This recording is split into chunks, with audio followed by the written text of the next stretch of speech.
Olá, turma! Aqui é a professora Aline de História e hoje a nossa aula número 6 eu irei trabalhar com vocês a respeito das mudanças na Europa feudal. Turma, nesta época o desenvolvimento do comércio e das cidades elas começaram a ser muito evidentes. E isso se deu muito devido às mudanças que começaram a atingir a Europa a partir do século X até o século XI, XII, XIII. São umas mudanças bem significativas, porque a gente vai perceber que não será tão interessante, principalmente para quem articula ali no campo, né, tem a sua sobrevivência no campo, permanecer no campo. Então a gente vai ver que vai ocorrer uma mudança, uma saída do campo em busca de novas alternativas para a cidade. E uma dessas mudanças vão ser bem pontuais em relação à expansão das áreas de cultivo, né? E essa expansão ela se deu devido à derrubada das florestas, da drenagem dos pântanos, e isso fez com que de certa forma, eles conseguissem ter uma ocupação maior do terreno e, diante disso, ter uma exploração e uma demanda também maior em relação ao plantio, ao período da colheita, e que esse retorno, evidentemente, traria benefícios, principalmente para o desenvolvimento das cidades. Outra característica bem interessante desse período foi as mudanças aqui que ocorreram em relação às ferramentas, viu? A princípio, turma, eles utilizavam algumas ferramentas que era para arar o solo, né, para preparar aquele solo para receber o plantio, que não eram tão eficientes. Mas a partir desse momento, as charruas, que são essas ferramentas que eles fazem uso, né, para arar esse solo, elas vão ser bem mais diferentes e bem mais resistentes também, porque elas vão ser elaboradas ali contendo ferro. Então, isso vai facilitar essa atividade manual, né, e atrelada até mesmo ao animal, que juntamente atrelado a esse animal fazia o arado desse solo. Então, é uma das inovações para esse período, tá? Outra inovação bem interessante é que anteriormente, turma, eles usavam apenas a rotação bienal. O que eu quero dizer? Ou eles ali se articulavam com algum tipo de monocultura, né, e ao mesmo tempo fazia, né, o descanso do solo, ou eles começaram a praticar, ver uma nova alternativa para que essa rotação fosse mais eficiente. Então, vocês podem perceber aqui que eles não vão mais estar utilizando a rotação bienal, eles vão estar utilizando o que? A trienal, né?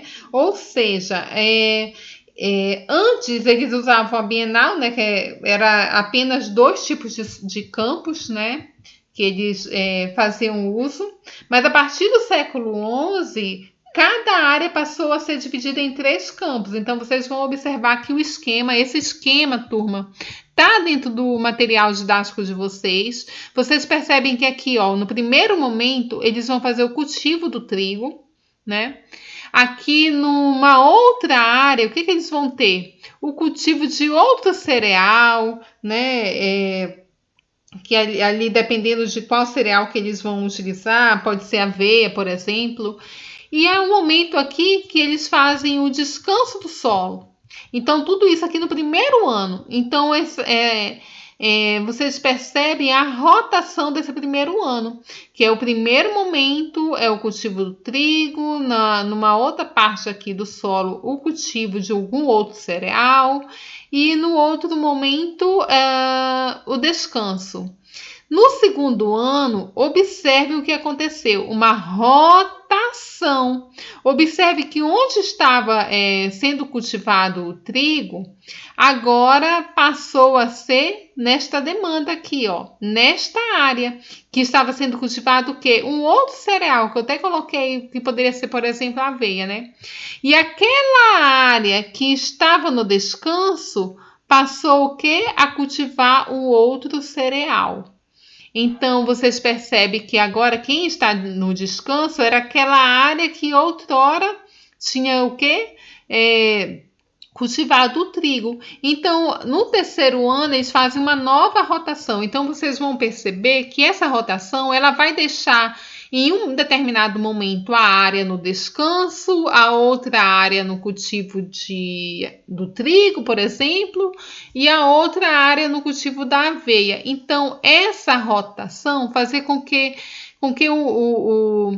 a demanda, né, o cultivo não agredisse tanto o solo, porque ele ia ter o tempo de descanso, ele ia receber não somente aquele tipo de monocultura, ele ia receber outra, né? Então ele não iria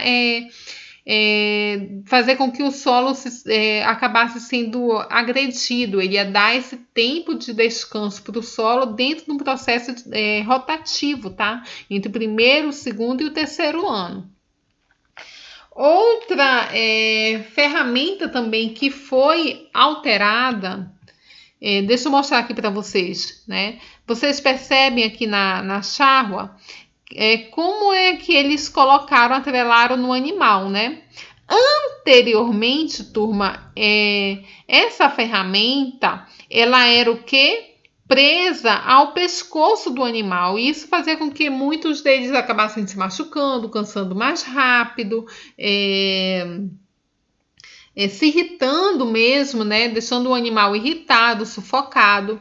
Então, a partir de agora, já no século XI, houve uma nova, né? Um novo modelo dessa forma de atrelar o animal, que não vai ser mais pelo pescoço, e sim pela parte peitoral. E isso, né, segundo a literatura, contribuiu para que o animal tivesse um melhor rendimento, e se ele tem um melhor rendimento, ele vai conseguir trabalhar juntamente, né, com quem está aqui no campo por mais tempo, então tendo uma produtividade maior, tá bom?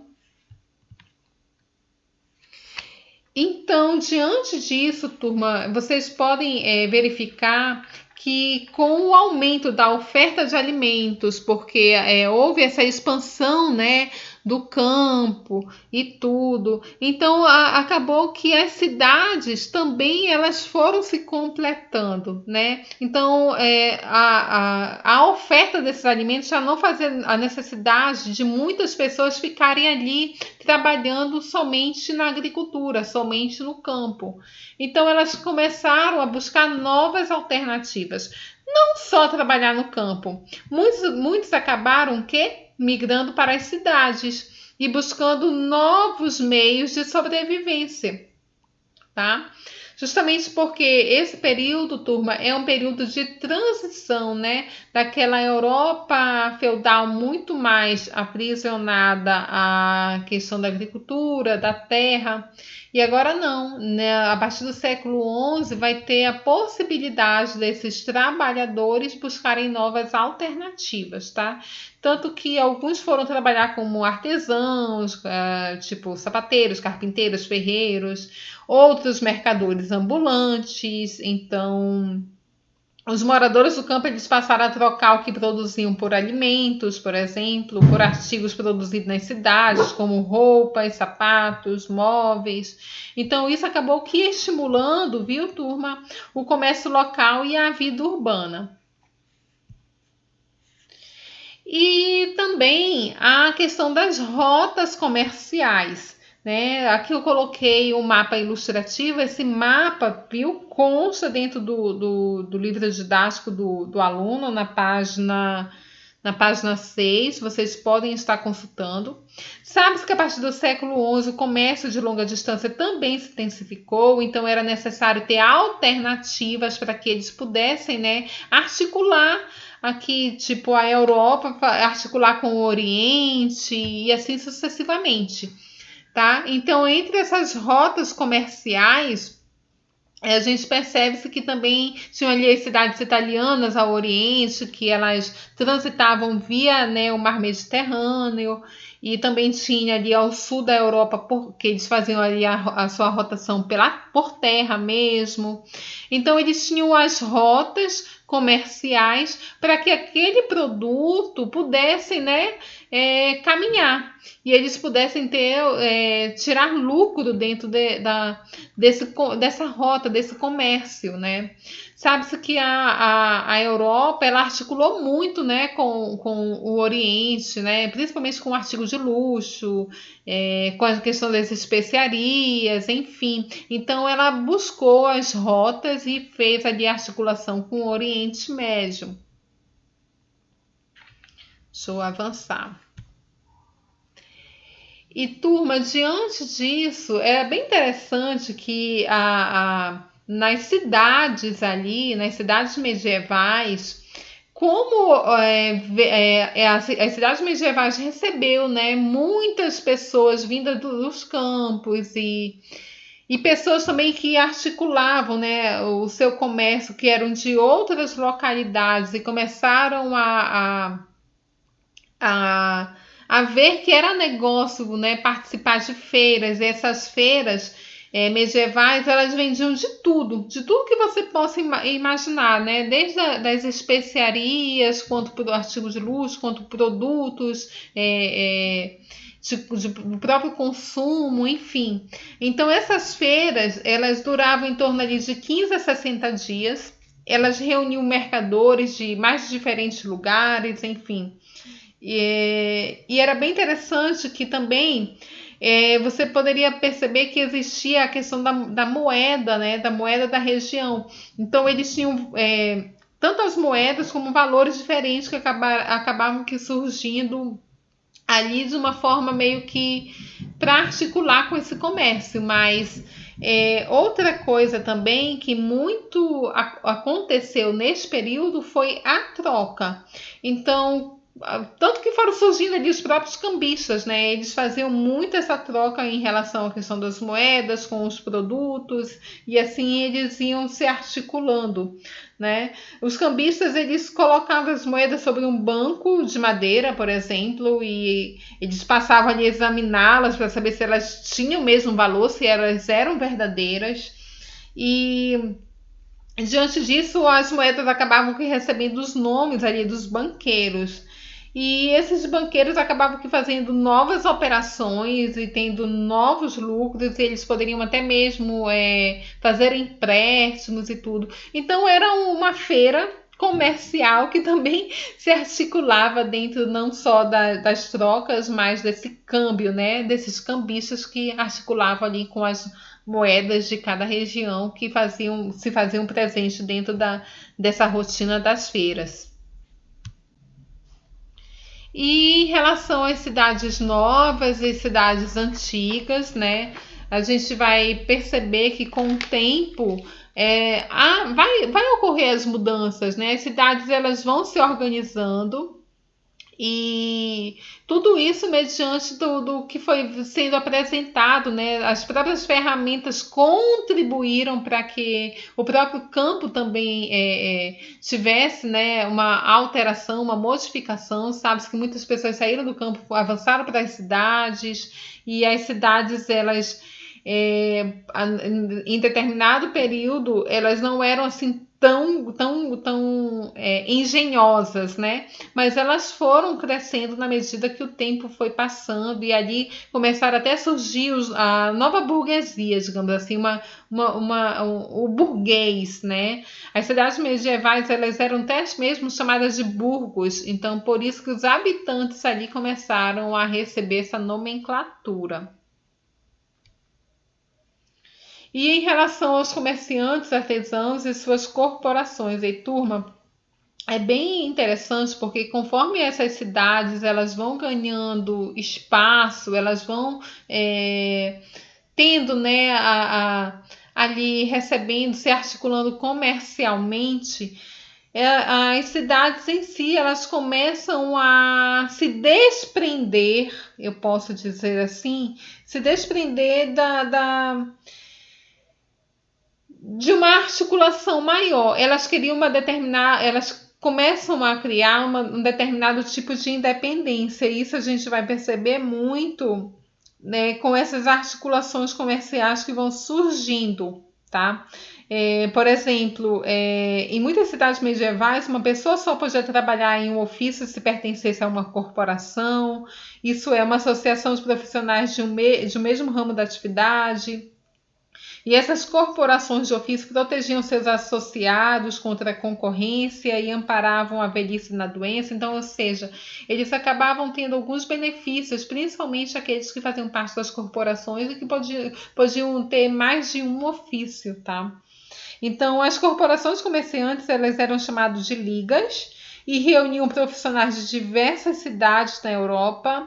A mais rica e mais conhecida desse período foi chamada Liga Hanseática. Ela possuía assim, numerosos navios, ela chegou a dominar o comércio do norte europeu. Vocês vão perceber, turma, que as cidades elas estão bem atreladas agora à situação comercial. Então, as próprias ali os próprios medievais eles vão estar dentro dessa articulação comercial com interesses, né?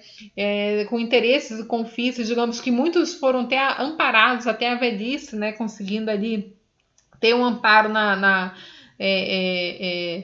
velhice em relação às doenças e tudo. Então é bem interessante esse período, né, que já mostra uma certa preocupação com esse tipo de trabalhadores. E aqui, esse tópico, turma, com essas imagens, em relação ao que eu até fiz um breve comentário agora há pouco, do interesse das cidades se libertarem. Ou seja, grande parte das cidades medievais, elas se localizavam nas terras de um conde, né, ou de um duque, ou de um bispo, e isso tudo se deu devido ao próprio imperador, por exemplo, quando ele fazia a divisão ali do seu próprio império, ele colocava um duque ou um marquês ali para cuidar de determinada parte do território, porque só ele sozinho para controlar tudo era meio complicado. Então, geralmente eles articulavam dessa forma. Então, o que vai acontecer é que os moradores eles tinham que pagar o quê? Impostos, prestar serviços gratuitos, por exemplo, consertar estradas e pontes, enfim. Então, para se libertarem desse controle, né, que eles tinham que ter em relação ao nobre, eles começaram a unir esforços para comprar a carta de franquia. Essa carta de franquia, turma, era um tipo de documento que dava a eles o direito de administrar a sua própria cidade. Então, ou seja, eles não iriam mais depender de um duque ou de um marquês para administrar, ou até mesmo de um duque para administrar a cidade. Com essa franquia e com este documento, acabava que eles recebendo garantias que eles poderiam administrar a sua cidade, tá? Então, geralmente os comerciantes e banqueiros eles estavam à frente nessa representatividade.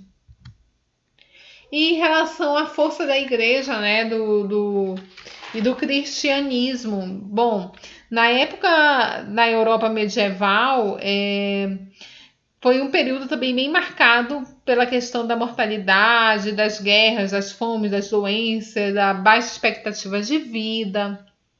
Então, a maioria da população, de certa forma, ela pedia um refúgio, né? E esse refúgio era um refúgio também espiritual.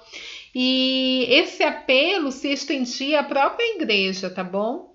Então, era muito comum se ver o apego dos fiéis, né, em relação à igreja. Então, a igreja ela estava ali como uma organização, ela também possuía riquezas, ela tinha o seu clérigo, né, ali bem fortalecido, porque geralmente eles estavam bem articulados também com a monarquia, com os nobres. Então, geralmente se tinha ali uma aliança, e isso de fato ocorria muito porque a população também buscava, dentro dessa força da igreja, uma maneira de ter ali o seu amparo espiritual, tá? Então, muitos membros também da igreja, vale ressaltar que eles acabaram por um determinado tempo sendo questionados pela vida de luxo que levavam, pela questão da ociosidade também. Então, de certa forma, não eram só flores, eles foram sim questionados, mas também existiam também alguns devotos que eles faziam determinadas obediências e eles queriam que quem fizesse ali parte da igreja fizesse uma representação em relação ao que de fato a igreja viria a transmitir, né? Que seria os votos da pobreza, da castidade, enfim. Então, há uma discussão bem ampla em relação à postura da igreja nesse período, mas sabe-se que também que ela foi, dentro desse contexto, uma forma de amparo espiritual. E turma, essa foi a nossa aula. Tratou-se, né, sobre o período ali das mudanças que ocorreram, né, na Europa feudal e em relação às consequências que isso trouxe para as cidades, tendo em vista que muito da população que outrora vivia no campo, eles passam a migrar para a cidade porque eles buscam novas alternativas. Sabe-se também que houve dentro do campo algumas mudanças bem significativas em relação às ferramentas de trabalho, que outrora eles utilizavam determinadas ferramentas de madeira que não tinham uma boa durabilidade. Quando eles chegaram com as charruas, eles vieram para inovar, porque as charruas elas ali eram feitas de ferro, né?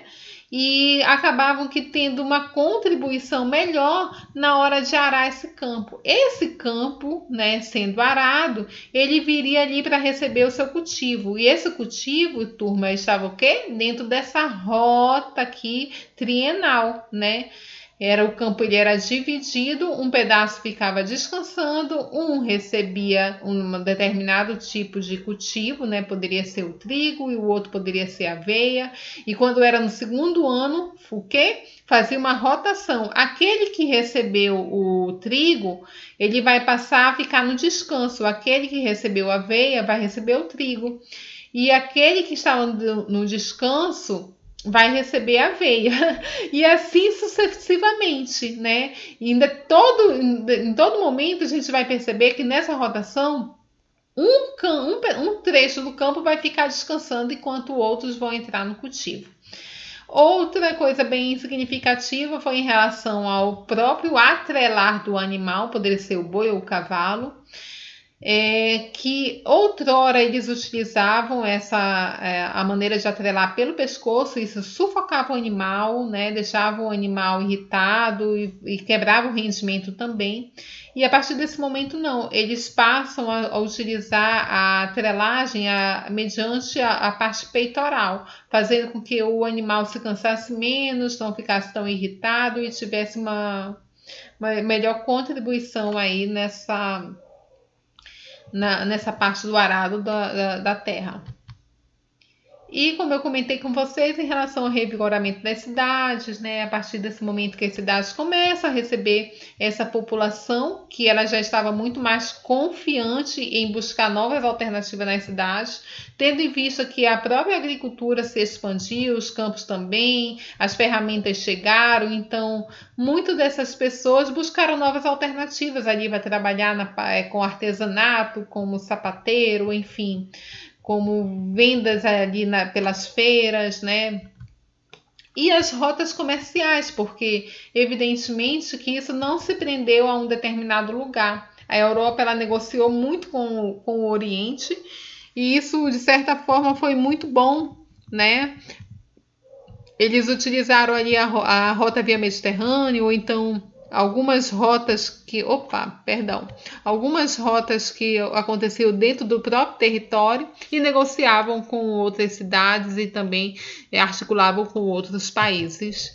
E em relação às feiras medievais, aquilo que eu comentei com vocês agora há pouco, que tratou-se ali de vendas, né, de vários produtos, poderia ser artigo de luxo, poderia ser as especiarias, mas eram várias pessoas de vários lugares reunidos nessas feiras que duravam em torno de 15 a 60 dias. Sabia-se também que ali eles articulavam muito com os cambistas, porque muitos levavam as suas moedas, essas moedas elas poderiam ser ali utilizada como troca, né? Então, cada comerciante lhe comparecia à feira com a moeda da sua região e com essas moedas eles tinham valores diferentes e diante desses valores diferentes que acabaram surgindo o que a gente chamou de cambista, né? Que eram pessoas que faziam o câmbio, a troca desse dinheiro, tá bom? Então, os cambistas eles colocavam ali as moedas sobre a mesa e acabavam que por examiná-las para saber se de fato elas tinham de fato valor, né? E acabavam recebendo ali os nomes dos banqueiros. Então essas operações se tornaram bem comuns dentro das feiras medievais. E, como eu comentei agora há pouco, sobre as cidades novas e as antigas, conforme essas cidades foram se inovando, né, foram modificando a sua estrutura. Sabe-se também que algumas cidades nasceram ao redor das feiras, às margens dos rios, né? Existiam ali os castelos dos nobres, as cidades medievais, elas geralmente eram chamadas de burgos, porque ali habitavam, né, habitavam pessoas que posteriormente, né, vieram ser chamadas burguesas. Essas pessoas elas articulavam dentro desse comércio, né, que contribuíram com a evolução dessas cidades. E como eu falei agora há pouco com vocês em relação aos comerciantes, artesãos e suas corporações, que eles poderiam ter mais de um ofício se eles fizessem parte de alguma corporação, né? E essa corporação iria garantir a atenção até mesmo na velhice desse trabalhador. E em relação à necessidade de se ver liberto, né? A cidade não se vê mais administrada por um duque ou por algum outro nobre. A intenção agora, nesse momento, é que eles pudessem ali estar administrando a sua própria cidade. Então, para isso, eles fizeram, né, solicitaram ali, fizeram alguns esforços para garantir ali a sua carta de franquia, que era esse documento que dava o direito a eles de administrar a sua cidade, né? Então, com essas cartas nas mãos, eles poderiam eleger os seus próprios representantes e geralmente eram comerciantes ou banqueiros, tá bom? Então, turma, eu agradeço a atenção de hoje. A atividade vai estar dentro da orientação que eu vou deixar lá no grupo. Eu espero que vocês reforcem a leitura no livro didático do aluno para que esse tema fique bem, bem claro. Tudo bem? Eu desejo a todos um excelente dia, bons estudos e olha, cuca antenada, hein?